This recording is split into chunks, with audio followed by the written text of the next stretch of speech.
Po sa Happy Sea Restaurant. Ako po yung chef po dito. Pasukin po natin yung aking niluto na menu. Ito po sila. May white rice, fried rice, pansit, pretong manok,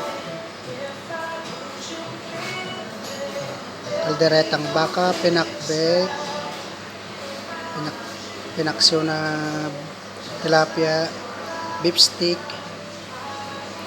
sinigang na hipon, tsaka minudong manok.